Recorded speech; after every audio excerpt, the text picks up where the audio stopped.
Não crie conflitos em si mesmo. Isso aqui é apenas uma passagem. Tudo sobre o milagre do deputado. Mas o tumor não está mais aí.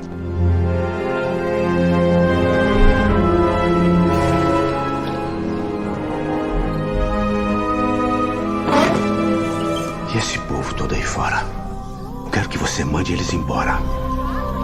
Eu sei que tem muita gente aqui precisando de ajuda. Todo mundo falando disso, a cidade não fala de outra coisa. Por que o senhor curou meu irmão e não me cura? Não sou eu que curo, filho. É o careca. Pede pra ele me curar, pai. O senhor já sente a presença do Dr. Fritz? Se você não pode dar ouvido a essas vozes, só vai piorar.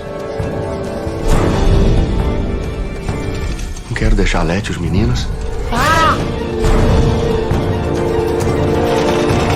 Por que a gente não pode ter uma vida normal? Zezé é um homem bom. O coração dele é bom. Eu já disse, eu não sou médico, não. O médico é o Dr. Fritz. Longe de mim querer ganhar dinheiro em cima de quem tá doente. Nem lembro a última vez que eu vi televisão assim com o senhor. Não vi meus filhos crescerem porque eu tava trabalhando pra você. Aceita. Essa é sua missão. Foi você. Mas não parecia você, entende? Eu não aceitei missão nenhuma! Você tem que confiar em Deus. Você casou com um homem e acabou com o outro. Mais da metade do tempo não sou eu que tô aqui, é o careca.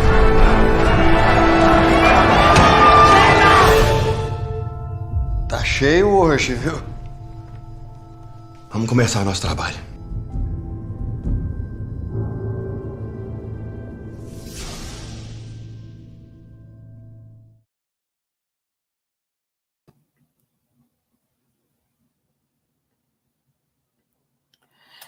Hello, everyone. Good morning. Welcome to another USSF Talk series. Today, we are very happy because we are going to be receiving our dear friend, ÁLVARO Mordechai, that I'm going to be introducing after we start with our prayer. So, as always, we ask everyone to raise their thoughts, to unite their hearts, feeling the presence, the blessings of our Heavenly Creator, our brother Jesus, and the benefactors that have been helping and assisting us in this work of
of Paul, and it's very interesting to notice that altogether, maybe all the writings that are assigned to Paul has no more than 80 pages.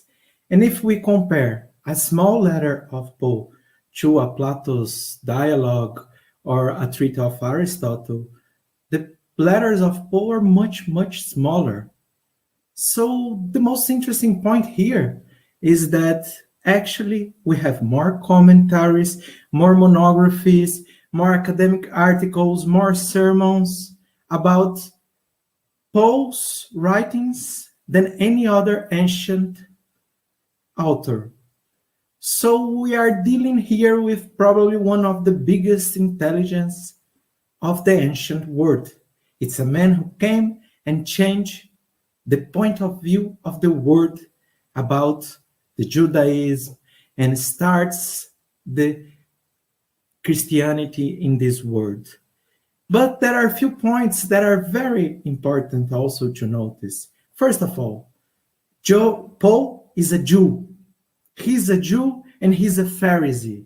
And he has a great knowledge about the prophets. He has a great knowledge about the Torah.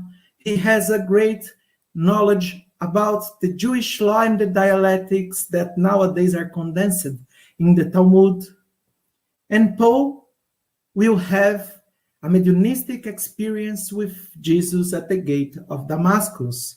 And after 3 years of introspection and this experience, this mediumistic experience, Paul will convert the way that he directs his energies, his potentialities into his heart. It's very important to notice.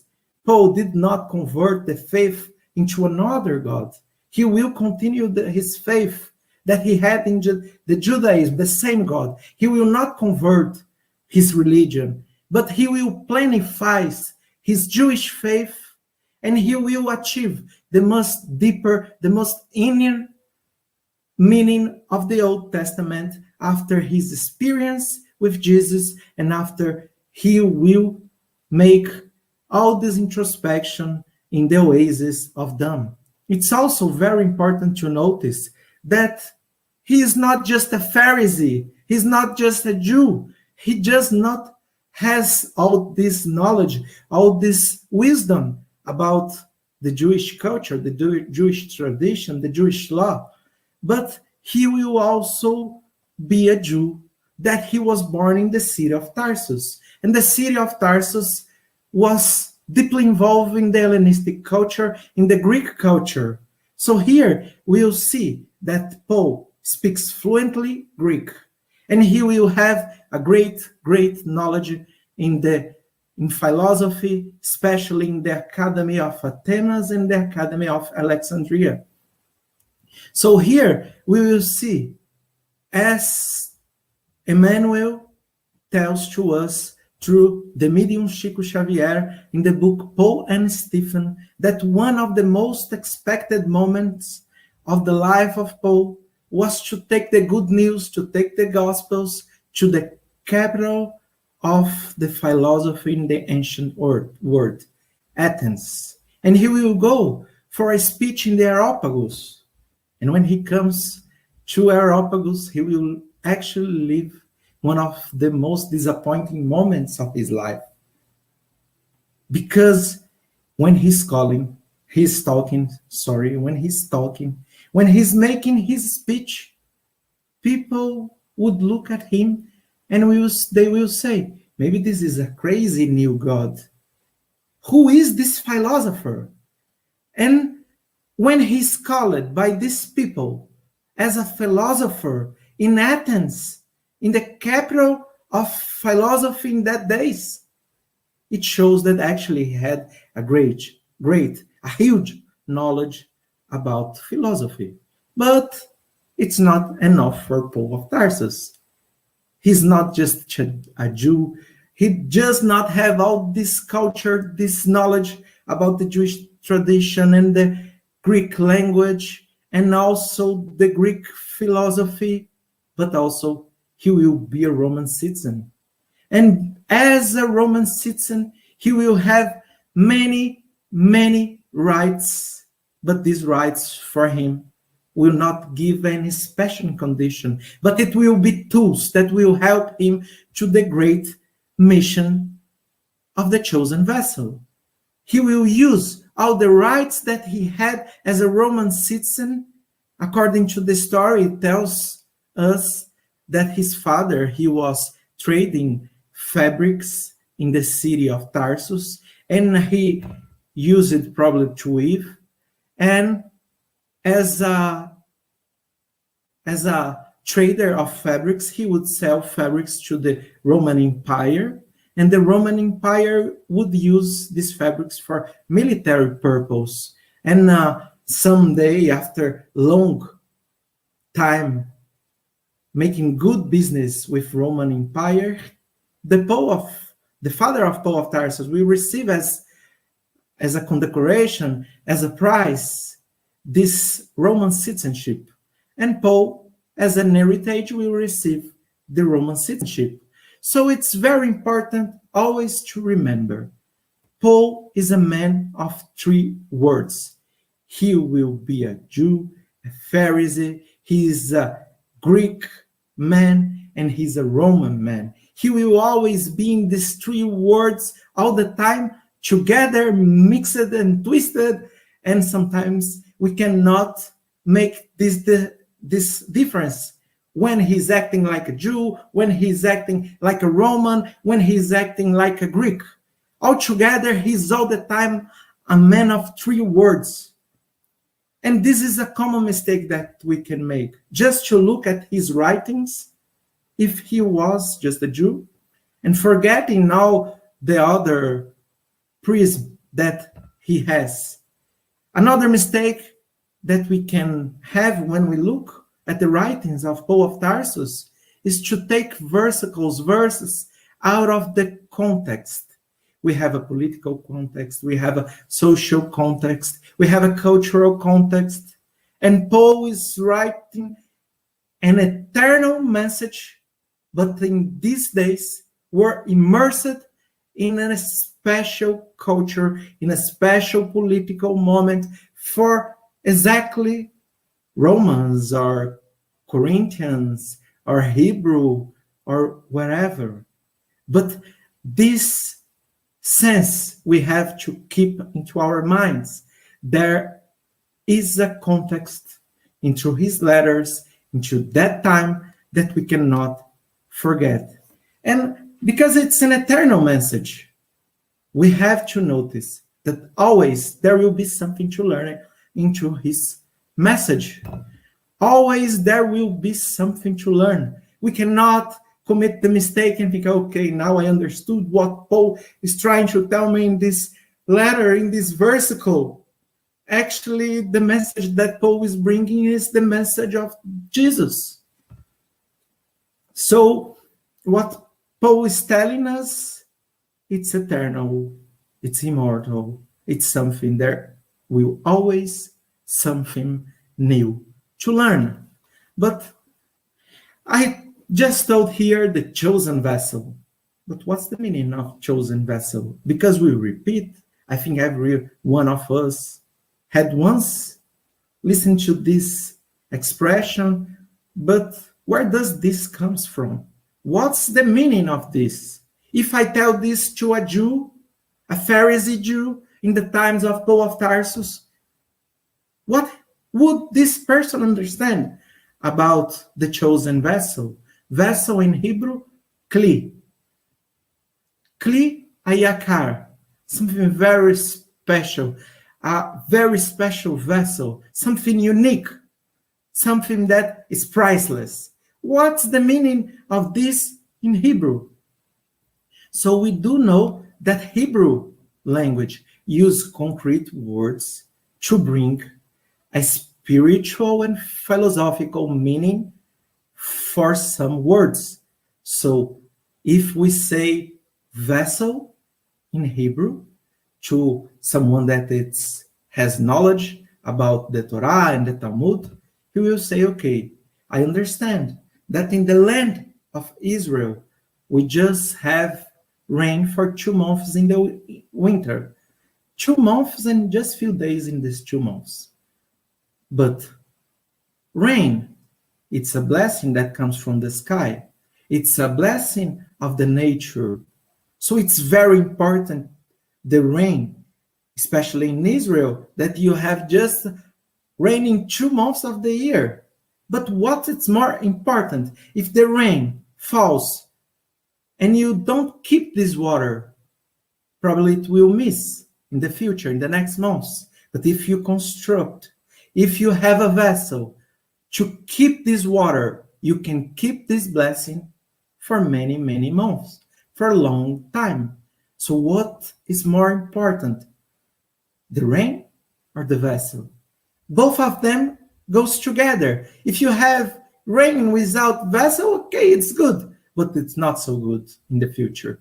But if you have rain and you build a vessel, this is amazing for you in the future. It will make your life easier. It will be good for the agriculture. You will have no hunger. You will have a better life. And when we are talking about concrete words, this is the meaning. But when we are talking about spiritual way of thinking, we do know that God every day is sending his blessings to our world in a spiritual way, in every moment, in every point of the universe, through the fluidic universal cosmic, to the universal fluid cosmic, we are receiving his blessings, the blessings of God all the time, every day, and each and every moment. But if we don't have a key, if we don't have a vessel, we will lose it. But if we can make a vessel into our spirit and we can understand the purpose of life through using everything that comes into our lives to make the right choices and have spiritual evolution, we are building a vessel. So when we are saying here that Paul of Tarsus was the Kliya Yakar, or the chosen vessel, we are saying that he had full potentialities to achieve the goals of the newborn Christianity. Jesus came, and his message would be needed to be spread for all over the world. So from maybe centuries or thousands and thousands of years, Paul of Tarsus was constructing this vessel into his spirit, into his morality, into his intellectualism, to achieve the purpose, the goal which he was born to spread the new Christianity for all over the world. And it's very interesting. If we just want to make a link or a parallel to understand from how far should this purpose, this vessel, would be promised for earth, and for how long this would be preparating into his spirit, we can make a parallel, we can make a link with the history, with the history of Jonah the prophet, the book of Jonah. I already did a lecture about the history of Jonah the prophet, and about his book, Into the Light of the Spiritism. But of course, in 1 or 1.5 hours, with my English especially, it's not possible to take all the comprehension of his book. But let's make this link and let's understand what is the book of Jonah talking about. So we see that Jonah is the first prophet, the only prophet that will receive a mission for non-Jewish people. He will receive a prophecy, and he should take this message for the city, for the kingdom of Nineveh. And in the kingdom of Nineveh, his message would be spread, and even the king would listen to his message. And his message was the message of God, was the message that the hearts of the city of Nineveh should regret for their mistakes, for the mistakes with the free will, for getting far and far from God, for getting far from the light of God. And now, after listening to this message of Jonah the prophet, they would regret. They would go back to the light of God. They would, even the king of Nineveh, Anashpir, would listen to the message of Jonah. His message would echo into all the kingdom of Nineveh. And it's the same story with Paul of Tarsus, because he's coming with the message that comes from God through his son Jesus, and now he would say this message into a kingdom, a non-Jewish kingdom. And for these non-Jewish people, the message would echo through times, and they would listen to this message. Of course, For some of us, it will take thousands of years, but it will never stop echoing this message. And even the king of this empire, Constantine, had converted himself to the Christianism. So we see here, there's a parallel.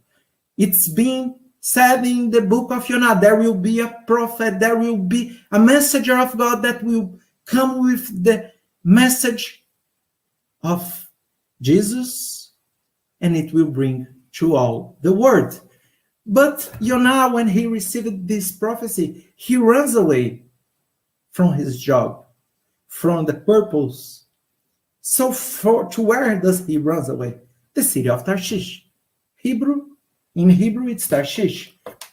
But in English, it's Tarsus, the name of the city. The same city where Paul was born. But it's much, much more interesting when you think that in the message of Jonah the prophet, Jonah will be swallowed by a big fish that we know, of course, that it's not real, it's a metaphor. And being in the belly of a fish or being on a cave, it means that you are preparing yourself for a reincarnation. So we see here, there's a whole story that fits like a glove in the life, in the purpose of the life of Paul of Tarsus. So we can say, in comparison, we can make a link and understand that this vessel, it was expected for God, and it was announced for God in the book of Jonah. And here we are seeing that actually Paul of Tarsus will meet Jesus in the gate of Damascus in this mediumistic experience, because he had a huge fluidic affinity with Jesus. And Emmanuel will say for us in the book Paul of Stephen that who used it to inspire Paul of Tarsus to write his letters was Jesus, or Stephen, that was bringing the message of Jesus. So this fluidic affinity, it was constructed in thousands of years, probably. So now we can understand the versicles that Paul writes in his letter to the Galatians, chapter 2, versicle 20. I have been crucified with Christ, and I no longer live, but Christ lives in me.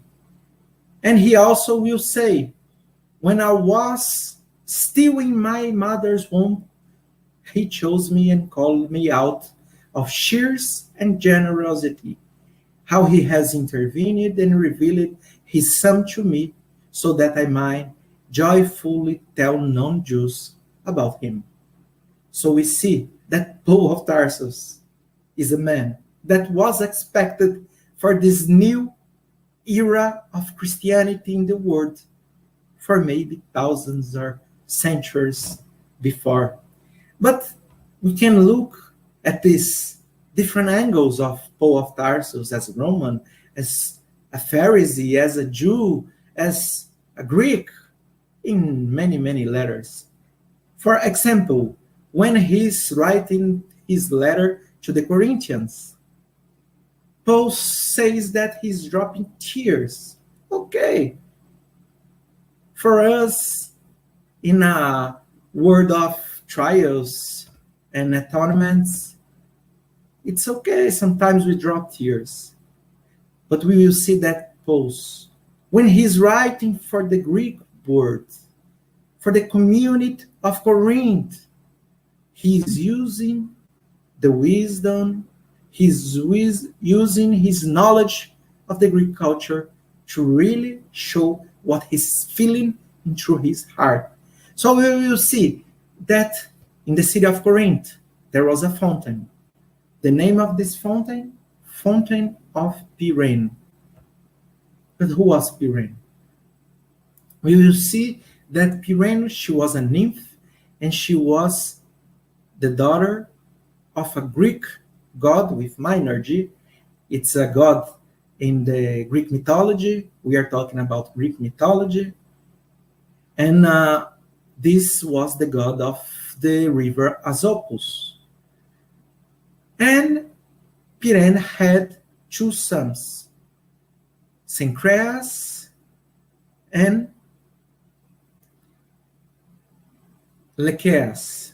This is the name of the two ports in the city of Corinth. And she was, of course, very happy with her sons of Poseidon. But once Cencreas tried to ride a horse, but not any horse. It was Pegasus. It was a horse that had wings, that in the Greek mythology, it's the symbol of eternity. But there was another god.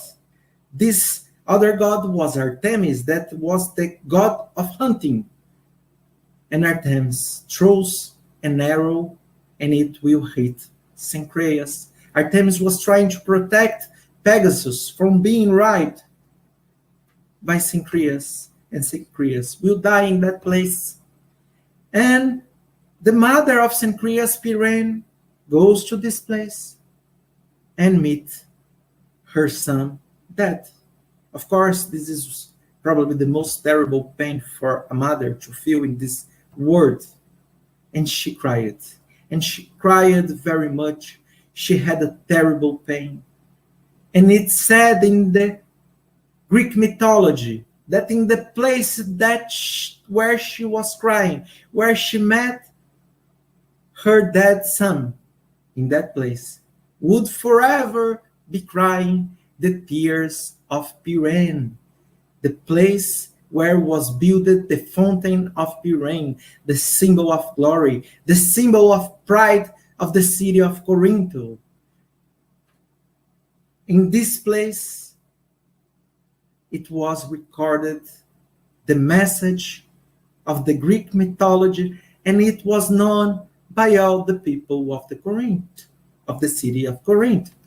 And Paul so will write when he's telling how he feels about the mistakes that the newborn community, Christian community of Corinth, because they choose wrong ways and they were not so committed to the love of God, Paul will write for them, "For I wrote you out of great distress and anguish of my heart, in my many tears, not to grieve you, but to let you know the depth of my love for you." He is writing to the people of Corinth. He's writing that the love that he had for them, even though they are committing all this mistake, and even though probably he will be crying for the mistakes for a long time, like Pyrene was crying till that day. Now he's saying, "Oh, the love that I have to you, it's stronger like the love of Pyrene, and I miss very much. I miss very much for the wrong steps that you take in this community. I regret." He had pain, and for sure, he has pain for each and every one of us, that he's saying that he is our spiritual father, that he is our spiritual mother, that he has this generosity and this immortal love for each and every one of us. But we will see in other letters of Paul many points that just can be understood. We just can understand if we look through the prism of this man that walks into three words. And here we see the letter of Paul to Romans. And we see in the first chapter just 3 verses that will say, "Paul, a servant of Jesus Christ, called to be an apostle, and set apart for the gospel of God. The gospel he promised beforehand through his prophets in the Holy Scriptures, regarding his son, who as to his earth life was a descendant of David." So here apparently we are just reading 3 points. 1, Paul introduced himself as a servant of Jesus. Paul says that he's chosen as an apostle. 3, he says that the message of the good news of the Gospels is the message that comes from the Son of God that was announced through the prophets of the Old Testament, and he was a descendant of David. Okay, there's not too much. I understood this. But let's see what this really tries to mean in some know-how when we use all the cultural context, all the political context, all these contexts that are involved into these days. First of all, Paul is introducing himself, exalting a crucified man. And what can we understand when he's talking about a crucified man? The penalty of death, or the death penalty by crucifixion in that days, was a death penalty that was given for the greatest enemies of the empire. When the Roman Empire used it to crucify someone, it was an enemy of the state, and not just an enemy. It was someone that they used it to hang in a public place, that everybody that would pass will see that terrible way of dying and will say, if you follow this guy, if you take the message of this guy, you have the same death penalty into your life. When the Romans used it to crucify someone, it was to show that this message had to die according to the Roman political system. So here, Paul has already one reason to receive the penalty of death, the death penalty. But we will see that there will be maybe 10 reasons in just these 3 versicles that he's showing that what he's choosing for his life cannot be understood according to the rules of a material world, of the egoism of empire. This cannot be understandable through the eyes of the material world if we take God out of this world. So here we see, and we do know that near the siege of Jerusalem in the 70s, this was a moment where more than 200 Jews were crucified because they were rebels against the Roman Empire. But in second place, after exalting a crucified man, he's saying, I'm not just exalting him, but more than this, I am an apostle. And what's the meaning of being an apostle? He was officially sent to bring the message of this crucified man. He was chosen. He was chosen by this one who was crucified. We do understand that now is in the spiritual world. And he will bring officially for everybody here to the capital of the Roman Empire, Rome. So the letter is for the Romans. But much more than this, he will say the good news, the Gospels, comes from the Son of God, and he is a descendant of the house of David. But there's one big problem, or maybe few huge problems. Why?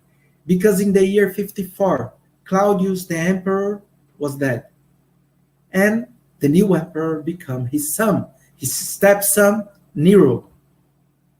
And Nero was just 17 years old, and he wanted to get the respect of the population of Rome, of the empire, of the senators.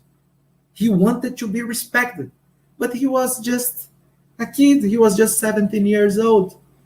So he decides that he would decree that his stepfather, Claudius, he was a god.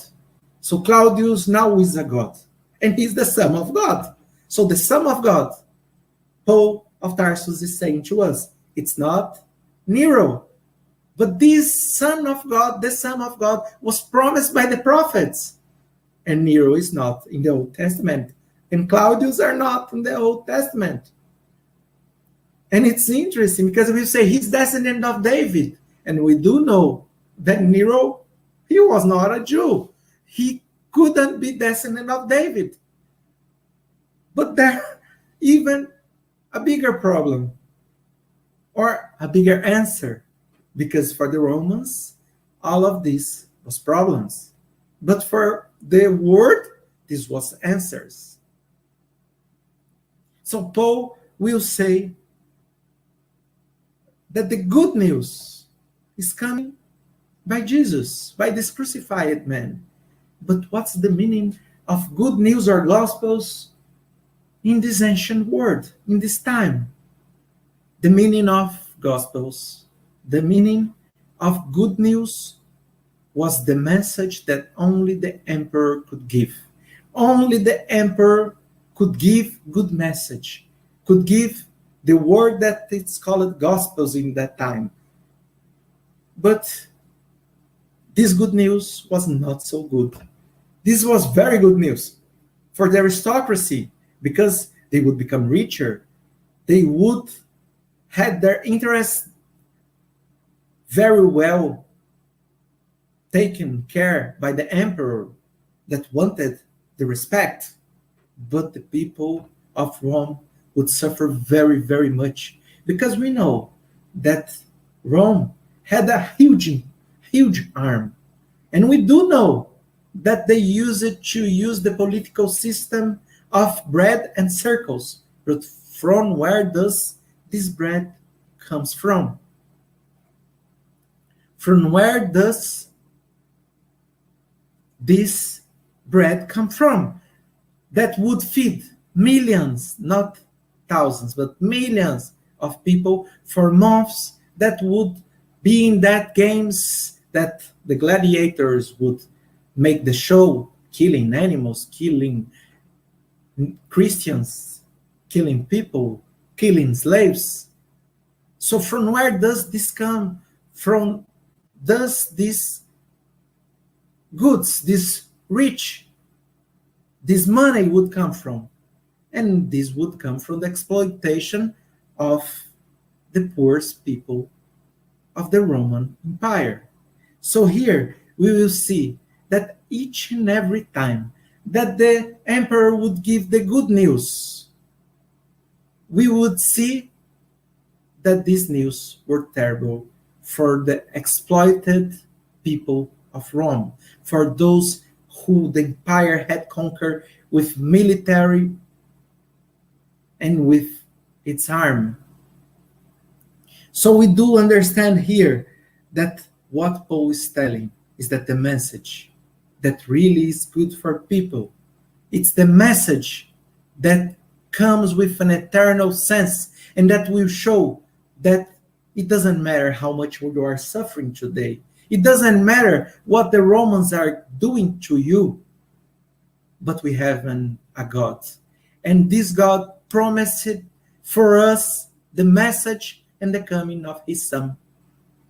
And his Son, the Son of God, brings the message that will comfort our hearts and that will make us strong in that days and to these days to continue.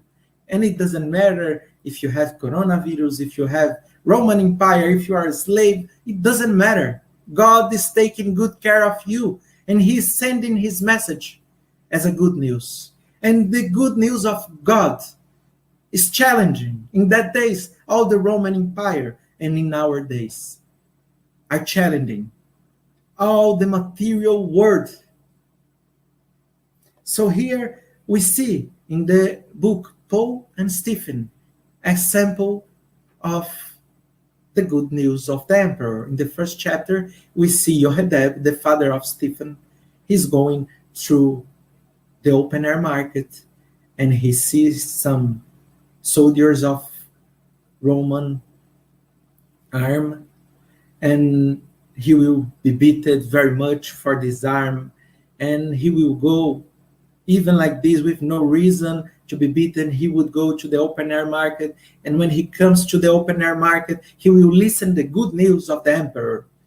The good news for him was that now that he had already lost more than 95% of his land, of his farm, and he had already lost his wife because she couldn't support the news and the difficulty that they were living with all this good news. And he will listen, and at this time that he should leave immediately his land, and he had no place to go, and he will not have any way to work and to feed him and his daughter and his son. And this is a sample of a good news. It was terrible news for the exploited people, for the poorest people, but for the emperor was a good news. For the aristocracy was a good news, but not anymore. Roman people, they had the political system of Roman pax, and the Roman pax will say that every time that a rebellion would start, they should immediately stop this rebellion, and they should kill everybody that was involved in the spreading of this message, the message of this rebellion, the message that for the Roman Empire would be aggressive. So the message that Paul is bringing to the people, to the poorest people, to the exploited people, is a message that the Roman Empire really hates, but it's an eternal message. It comes with the good news of the spiritual world and the love of God and the support of God for those who are suffering, who are contricted. So here we see also in this letter to the Romans that the letter to the Romans has a universalist message, and in that days this was really great news, because we will see that the Roman Empire was submerged in immorality, and you have no moral in business, and the Romans didn't have any moral in the family values, and they didn't have moral values at all. But there was one people that had great moral values, and they feel, and they knew in their consciousness that they had something different. They were chosen by God to take the monotheism, to take these laws, the 10 laws of Sinai, and the other 603 laws of the Torah. Torah in Hebrew comes from the word orah, that means instruction. They had the instruction of God for how should we behave in this world, in this immoral world. And this was the Jewish people, of course. So the Jewish people used it to think in that days. They were very special, and they were better people, of course, just thinking, because the message of the letter, it's universalist. But the Jewish people was thinking, we are chosen by God, we are special, we are better, was the idea that they were living, because they had all this morality, or this code of the spiritual world, and they knew how to live. And the symbol, the greatest symbol of this pact with God is the circumcision. So the Jewish people would say, okay, I am circumcised. Okay, I am circumcised. And they are not, so we are better than them. There was a superiority sense here, but Paul of Tarsus will say, okay, it doesn't matter if you have circumcision. A circumcision in the meat is nothing if you are not really connected to God. To have a moral code, a moral sense, to have the spiritual knowledge, it's nothing if you're not connected to God. So circumcision just in the meat doesn't mean very much. So Paul says the words that it's written in the Yom Kippur prayer. And he will say, you have to have your heart circumcised. You have to have your spirit circumcised. Because if you are really have a pact with God, the creator of heavens and earth, into your heart, into your spirit, then you understood how you should behave. And not just to have something into your knowledge, but not living this into your life. So Paul will write in the chapter 2, in the letter to the Romans, if you are convicted that you are guarded for blind, that you are light for those who are in the dark. If you are convicted that you are instructor to the foolish, and that you are teacher of children, that you are having the law, the environment, and knowledge and truth, that you teach others, but do you teach yourself? Do you preach against stealing? Do you steal? Do you say that people should not commit adultery? But do you commit adultery? Do you say people that they should not adore idols? But do you rob the temples? So Paul is actually criticizing the superiority. He's saying there is no superiority. It's just a matter of connection to God. And to make this connection to God, you just need to be a human being. You just have to have goodwill. You just have to deal with your inner emotions. And you have to walk in the direction of the light of God. So we can say, okay, but it was a universalist message. And now we see that he's criticizing Jewish people. Okay, but this is what he will say to the non-Jewish people in the same letter. He will say always, always. He is not just criticizing. And he is not saying that the Old Testament is not good.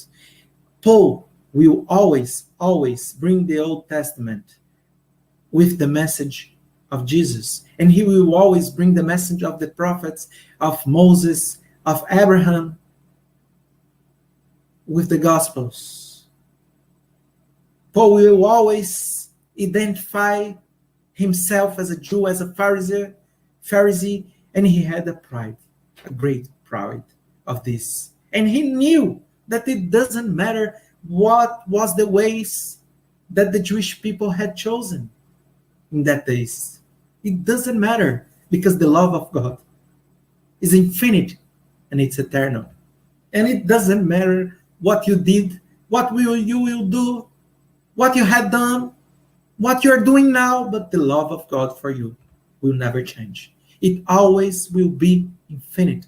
So the love of God for the Jewish people, although we know that the message and the contribution of the Jewish people are huge for the humanity, huge. But in these mistakes that was happening in that days, Paul is saying, it doesn't matter. You have to know from where you should go from this day on.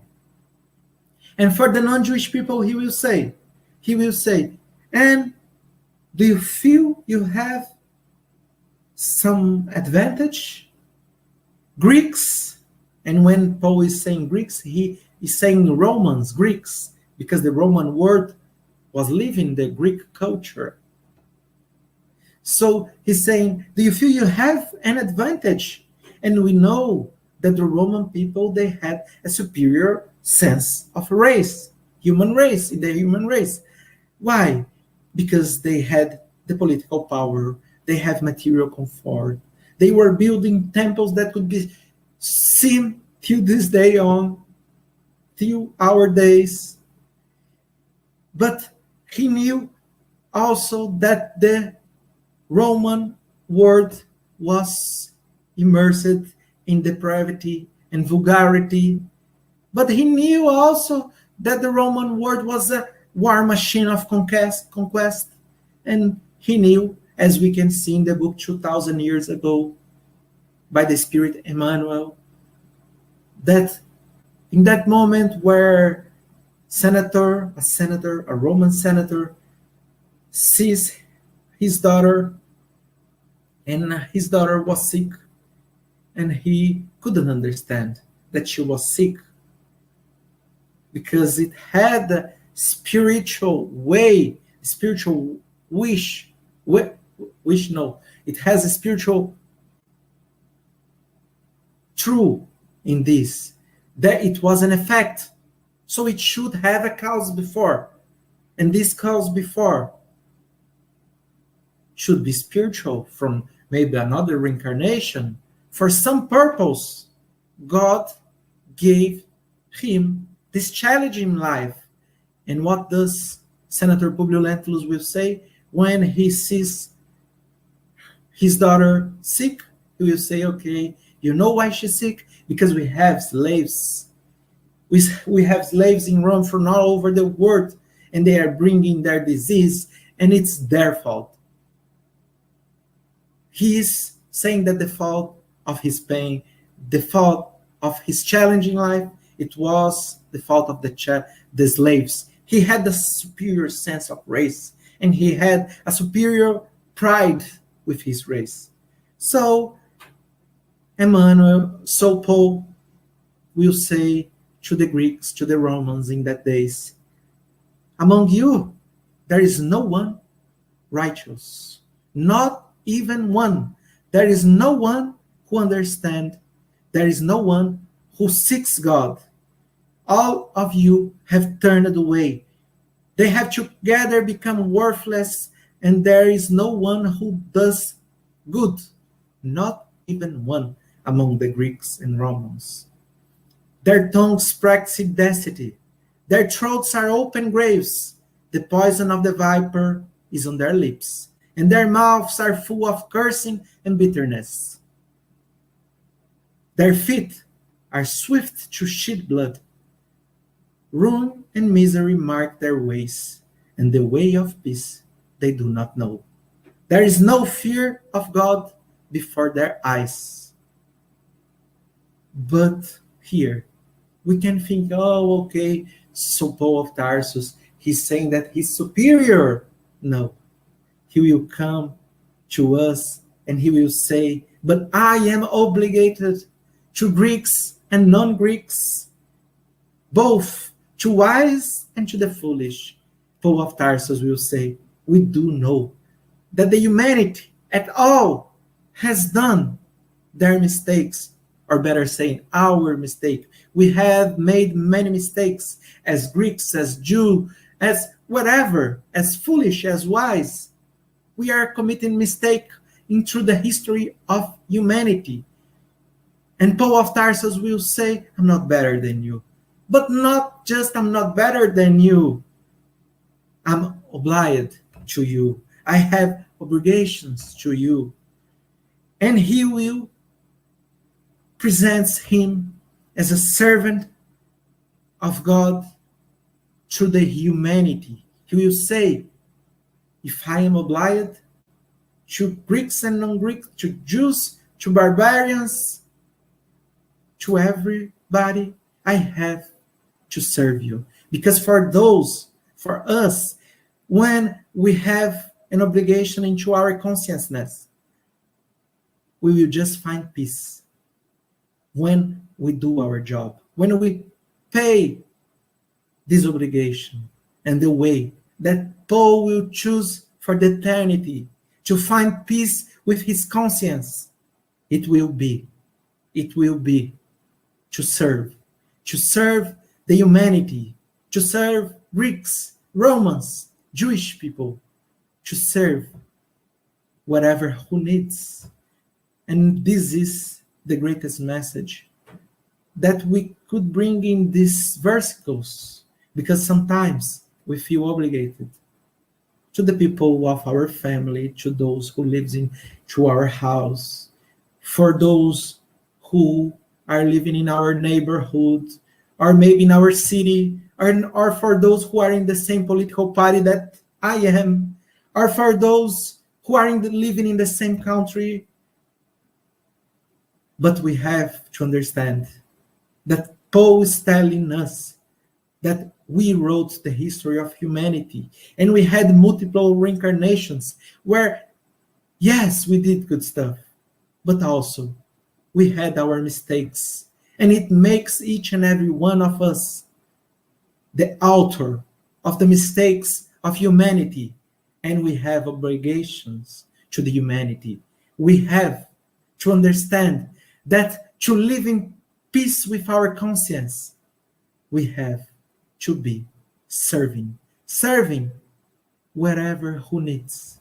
All the humanity, Africans, Americans, Brazilians, wise, foolish, Arabs, Jews, whatever, Muslims, Chinese people, or in one word, all the humanity. Humanity. Our obligations are with the humanity. And this is enough. This is enough to understand the importance of Paul's letters in our current days, to regeneration of our spirit, to understand that if we want to live in peace, we have to go to this introspection after meeting Jesus in the letters of Paul, in the words of the spirits, in the gospel of Jesus, in the words of someone that maybe in the subway told some message that can touch into our hearts and then can maybe bring introspection to our lives, and it will bring purpose of serving, purpose of being a servant of God wherever we are. And for those who are just human beings, those who are just humanity like us. So in this day, with this message, with these versicles, we can understand a little bit how great is the intelligence and how great is the message of the letters of Paul to our days. So I finished the lecture, the explanation, and I apologize for sometimes making my mistakes in English. I came here with good purpose, and I hope I could bring today some good news that Paul brought to us a few thousand years ago.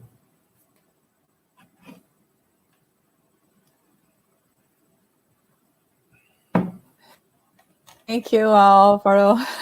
It's always so good to hear about Paul and to try to imagine how it was when he was there living. We often say that sometimes I think we misunderstand Paul because we think a lot about everything that he did before he had his meeting with Jesus and, the persecutions and all that. But it's important to make a parallel with our lives because when we analyze this, the way Paul was, one thing we have it that is very certain that it was his faithfulness to God. So he was absolutely faithful to God. He only had a different interpretation at the time, not say different, but he had one way of reaching God. He learned one way of reaching God, and he thought that was it. That maybe there was no need for this to be expanded, or to understand then the coming of Jesus. So I think it's always there's so much that we have to think about his life, about his examples, about all the situations that he has gone through. You did a wonderful job, as always. Don't worry about the English. I'm sure it was very well understood by everyone. We have some questions now. Let's see. I'm lucky that you are here with me, and if I don't know the answer, okay, we can work it out together, right? Yeah. Okay, so Yasko is questioning. I am wondering if the unsuccessful speech in Athens was because the audience or peers there were not interested or prepared for the kind of message Paul was bringing. Isn't it a warning for us today to not impose our beliefs to ones not having the ears to listen and eyes to see? We may also endure same frustrations, right? It's interesting that Emmanuel tells to us that after going to this moment at the Areopagus in the city of Athens, Paul would go back to the city of Corinth, and when he's in his way, he was passing through these simple communities where people were very simple people. They were just living in the agriculture, and they didn't know much about philosophy, and they didn't know too much about this whole Greek word of Athens. And he would spread, of course, also the message of the Gospels. And when he's telling the message in this place for simple hearts, he will see that they would listen and they would understand that this seed was planted. The seed of the gospel was planted into the people that were really simple. And Emmanuel tells to us that this is the moment that Paul understands why Jesus was spreading, especially his gospel, into the Galilee. Galilee. How do you say this in English? Galilee. And he will understand why he's bringing this message into, especially in Galilee, and not in Jerusalem. Because in Jerusalem, mainly, not all the Pharisees, but most of the Pharisees, they were so sure that they know so much about the spiritual world that they could not receive the message of God, the Son of God. And in this moment, Paul of Tarsus understand that to receive the message of God, you have to have thirst into your spirit. You have to have hunger into your spirit. You have to really be looking for something in the spiritual way, because we know that we have many answers in the material world, but also we have a lot of illusions, and all this is the illusions of pride and glory, and the illusion of that maybe I'm a very smart and wise person. This will just make me not to understand the message that comes in the most simple way. And the spirits in the book of Spirits will say that the message of God, the divine laws, are spread all over the nature. And for those who wanted to look and to understand the message of God, they could just look to the nature and they would understand it in every epoch of humanity. So we see here that it doesn't really matter. It's not the purpose to just spread the news every day and all the time by our words, but we have to spread the good news into our deeds, into what we are doing, because people cannot listen, people can close their eyes, but when we live with Jesus into our life, We are teaching the world what's the way that we should choose, that we should look to regenerate the humanity, to go for this special connection with God. When we are living the Gospels, we are spreading maybe much more than just speaking, than just telling. The Pharisees, they would to talk and to say about the message of God. But the most important way and the most important purpose is to live with Jesus, to live with God, to live with the message of the gospel, of the good news into our spirit. And then it will be in everything that we do. And it's much more stronger. Great, Álvaro. We have here Santana, Annelise, Cleide, the friends of ours that are watching and following us. But that's really important what you said, Álvaro, because sometimes, it's not about the verbosity. Sometimes we speak too much and we do too little.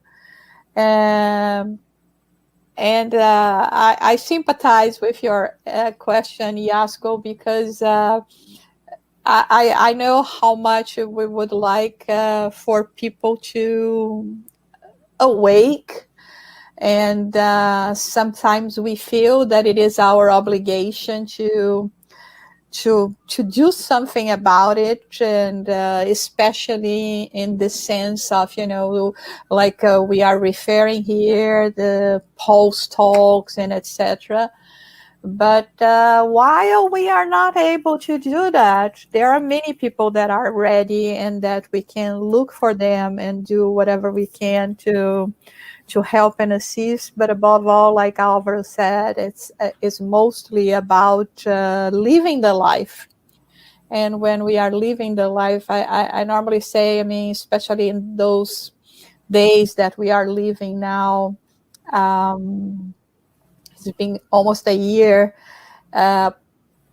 We can see overall how much people that have faith are coping much better with everything that is happening than people that do not have any kind of faith. And in our case, is more specifically talking about Spiritism and the understanding that we have about it. It's definitely making a huge difference in the sense of being capable of dealing with everything else. But we have more things here. Let's hear from Álvaro. Do we have any information about the role of Paul today on Earth's evolution? Yes, we do have. We have a book that it was written by the Spirit Emmanuel through the medium Chico Xavier, and it's called, I'm thinking in English, we don't have this book in English, let me remember in Portuguese. Amor e Sabedoria de Emmanuel. Love and Wisdom. We don't have it in English yet. Mm-hmm. By the who compiled this book mm-hmm. was Clovis Tavares. Mm-hmm. And he says in a message, Emmanuel says to us in a message, that Paul is working with the most intelligent people of the earth that have their hearts away from the Gospels of Jesus. He's working with the conquest, let's say, with the message of Jesus to these hearts, these most intelligent people, these most intelligent spirits that still in the earth didn't comprehend the gospel of Jesus. Yeah, I remember this passage. It's when he says that, and it's amazing when we think about it, Álvaro, because you would say, and even referring to your question again, Yasko, because we could think, well, it would be easier for Paul to come and work with us. We are semi-ready, right? There is much to be done and to be accomplished. Perhaps, he could come halfway through, but from his characteristics that we know, he didn't talk to the Jews at the time that supposedly were halfway through. He went to the most difficult task, which was to talk to the polytheist people that had no clue whatsoever of the only God. And not only he got only God through their throats, but he put it also, all the teachings and knowledge that Jesus brought. And now in his book, I remember this passage that he says that he's working with the most difficult case, the conquerors of all time that have caused a lot of trauma to us in terms of history, to try to bring them back to Jesus. So he's taking care of the hardest cases. Thank you so much for reminding us of that, Álvaro. That's amazing. Okay, we have more questions here. Historically, how circumcision symbolized one's male's connection with God? We see in the Old Testament, in the first book, the book of Genesis, the book of Bereshit, Abraham, he was 99 years old, and he wanted to make a pact in his flesh with God.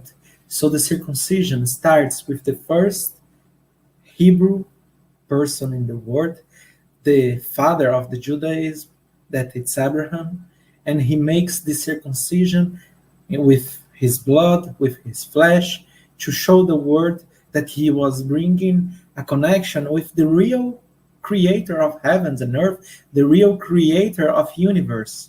And this was one God for the whole universe, and this is the beginning of the monotheism that was being spread, because Abraham spread the monotheism in Babylon, in Egypt,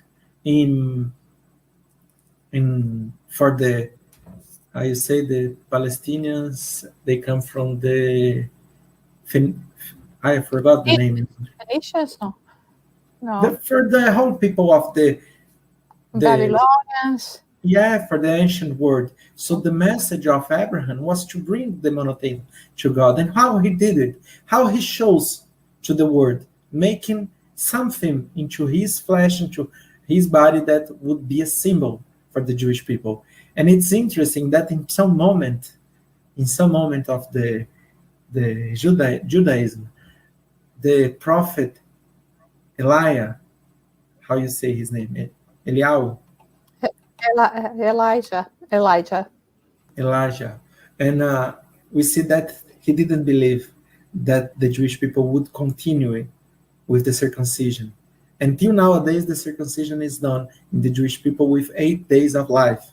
And every time that a kid, a boy, will be circumcised, we have a chair that no one sits. And we say, this is the chair of the prophet Eliyahu. This is the chair for this prophet that didn't believe that the Jewish people, that he couldn't believe that the Jewish people would continue this for the eternity. So we do know that Paul already told us, it's not important if you have the circumcision into your flesh. The most important is to have the circumcision into your heart, into your spirit, to have a pact with God, that you live it, that you really live into your emotions, into your feeling, into your heart, into your deeds, not just to have something like to write in a t-shirt, okay, I have a connection to God. It's different to make something external and to make something that it's really part of our lives. So the historical way that we see that it goes as a culture, as a law, as a tradition into Jewish people, it begins with Abraham. Great. Another question we have. We have our friend Christina from Winterthur, Switzerland, watching as well. How did Paul's time in the desert help him shape his message? We have to bring this into our lives to understand. We know that in the parable of the lost sheep, we will see that there's a moment that the sheep is going with the flock, and this sheep doesn't want to go into the ways that it should go. That, how we say, I forgot how to say pastor? Shepherd. The shepherd. So there's a moment that this sheep doesn't want to follow the way that the shepherd wants to guide the flock. So the sheep says, okay, I don't want to know what you want to tell, shepherd. So I think there's a better way for me to choose fresh water. There's a better way for me to choose green grass. There's a better place for me. I don't want to go with you, shepherd. So this is us. When we are saying to God, I don't want to go through your laws, through the way of life that you expect us to go. I don't want to follow with the flock. I want to do, whatever I want. So I will go to the desert. We think that we are going to a place that we have fresh water, better grass, and we are so egoist that we don't want that people goes with us. We want just for us this green grass, green, fresh, new grass. So we go and we follow our illusions, and there's a moment that we feel that we had committed a great mistake, because we will feel ourselves in the desert in a terrible moment where we are afraid of the animals of the desert, where actually we don't have any fresh water and we don't have green grass. We just have sand. The sand that we find in our illusions. And in this moment, we will regret our hearts and we will say, okay, you know what, shepherd? Excuse me, but please, if you don't mind, come to me. I know you love me very much, and I know the shepherd should keep the sheep. I am a sheep of your flock. Please come and bring me back to home. I want to be with you.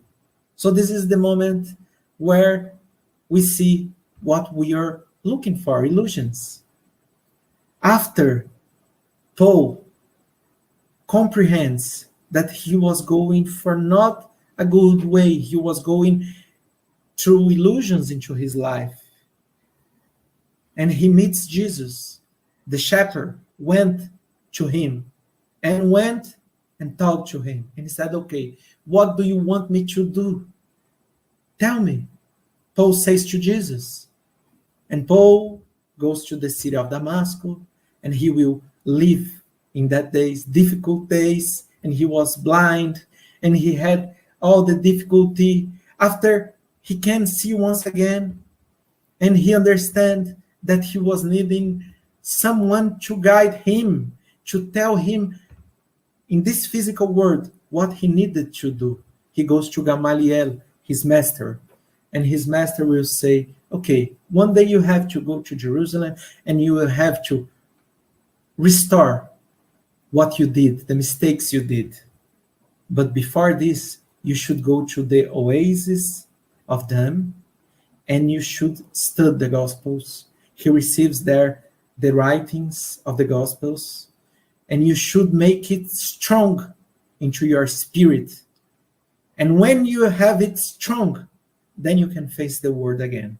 After choosing wrong ways, we will feel into our hearts that we have to change. And we will say, okay, what a big mistake I did into my life. What a big mistake I did when I knew actually what I should be doing.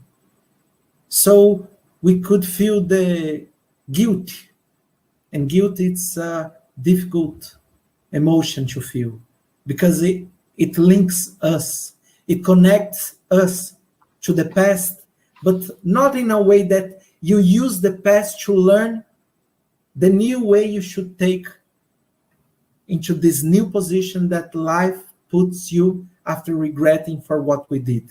So the desert is the symbol of the introspection, the moment where we think, and we will look into our spirit, how to get stronger, and how we will understand the mistakes, not as guilty, but as a lesson, but as eternal lessons to our spirit, to then flow in another direction. And this direction now will be understanding the ways that the shepherd puts into our lives. I think it's possible to understand. Yeah, absolutely. Okay, I don't know if I have any more questions. Al, can you comment on the conflict between Paul and James and their eventual reconciliation? It's interesting to see because the Pharisees, they had so strong the laws and the external way of acting, and it was so important for the Jewish people that we do know that it's difficult to create a new horizon in a mind that are living for maybe thousands of years in the same traditions. So when Paul, as a Pharisee, sees a connection to God that actually doesn't need the circumcision, that actually doesn't need to pray facing Jerusalem, that actually doesn't need to be with the food of what you eat. When Paul understands this, he wants to bring this message to the world. But James, he was a Pharisee. He was a great Pharisee. He had so much wisdom and he had so much knowledge of the Old Testament that for him it was impossible. He was living in the city of Jerusalem. And in Jerusalem, if he would try to live in a different way, where he, let's say, he would not use his yarmulke, or if he was not using the way of feeding of the Jewish people, or not circumcising, he would be totally against the movement of the Pharisees. He would not be comprehended. So it's natural that we see this conflict between them in that moment. But it's also very important to notice that when they have their biggest discussion, and it was a difficult moment, and Peter was with them. Peter will look at them, and then he will see Paul, and he will see James, and he will see the cross, Emmanuel tells to us. And the cross, he will see as a balance. Yes, a scale. As a scale, where he should put both points of view into his heart, and he should learn that people will see different stuff in different moments, and they will have different opinions. But okay, we just have to look in between different opinions, the cross, and use this scale to understand both and to live the Gospels into our life. So it's interesting to see this moment, because in the chapter 14 of the letter of Paul to Romans, Paul will say about the problem of the consciousness. And he will say, if your friend if someone thinks that he should have a different alimentation, a different food, sorry, Nourishment. a different way of, a different Nourishment. nourishment into his life, okay, respect. This is a problem of his conscience, individual conscience. If the person thinks, oh no, I can eat whatever, and the most important thing is to live with God, okay? Don't try to say that this person has to eat in a different way or has to circumcise. No, each and every one of us has our only way, individual way of evolving spiritually. And what Peter understand, okay, both of them has the right to think and to live with God in a different way. So it's natural that it would happen, this conflict between James and Paul, but it's also to learn and to exercise the gospel into our lives and the connections to God, to learn how to respect. I am Jew, I was born a Jew, and I'm talking to you about Jesus, but I say I respect the Jews that doesn't understand Jesus. And okay, I don't want to convert their hearts. It's not important the belief that you have, but the acts that you have are much more important than what you believe. I can say to you, I'm Christian, and maybe I live in a terrible way. And maybe I can say to you, I'm Jew, I'm Muslim, I don't believe in God at all. But I have a way of living that connects me to God because I live morality, because I live fraternity. So in this moment, we understand we just have to respect. We just have to respect, and we just have to live with gospels into our life, loving different opinions. It's okay to live with people that don't think like we think. We can learn with them. The difference is good for learning. It's good for them, it's good for us. And it's okay. Let's learn how really to love people with their difference. Because as we told in the lecture, God loves us eternally and loves us forever, infinitely, even if we take wrong mistakes. So why not with different opinion that maybe are just different ways to achieve the same place, which the connection to God. Okay, thank you so much, Álvaro. For those who are not familiar with the work of Álvaro, of course, mainly he has been giving so many talks in Portuguese, and he has been very gracious with us at the United States Spiritist Federation to help us as well, and to bring his knowledge to share with us in the English language. As he said at the beginning, is not, of course, his his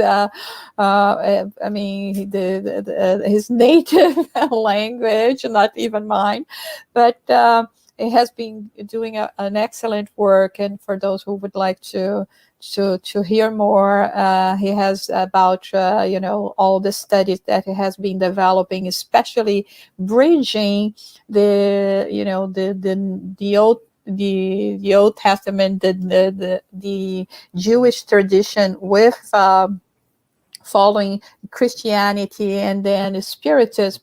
I'm sure you're going to be amazed, and it brings a lot of knowledge for us to fill the gaps that we keep on wondering, because we have not dedicated or studied that much, the first scriptures, and it's very important, and has been doing an excellent job in this sense. And thank you so much, Álvaro. I know know is always a challenge, but you have been very, very great in accepting and facing the challenge, but always knowing with a name to enlighten us all, to bring a little more of knowledge and understanding to us. And we are very grateful to you for this. And so now we are going to end our transmission, as always, with a prayer. But before that, let me invite you for next week. We are going to have Professor Álvaro Vanucci, that he's going to talk to us about faith and scientific evidences. Let us be reminded that Professor Vanucci is a professor in physics in the University of São Paulo. And he, of course, is going to bring to us a lot of understanding of faith from the scientific perspective. So do not miss, at the same time, 11 a.m. here in the U.S. and East Coast, and Brazil is going to be at 1 p.m. in the afternoon. Let me see here. My friends, we enjoy hearing about spirits. My sons, I say name Jesus, they shut down. It is my knee-jerk reaction. Is want to be open, like you said. I have to respect them and not get angry. Thank you. I was raised as Jewish. Thank you, Abby, for sharing with us as well. Yes, and I mean, from the perspective of a spiritist person, we understand that Jesus would be much better accepted by our friends in Judaism if they could understand the perspective of Jesus according to Spiritism, not as the Holy Trinity, but as a pure spirit, and then would be more easily accepted. But anyway, we keep on doing our work. So let us at this moment pray to our Heavenly Creator for all the blessings, for this possibility for us to be united with our loved ones from all over the world, that there are no more frontiers that can prevent us to feel that we are connected and that we are together.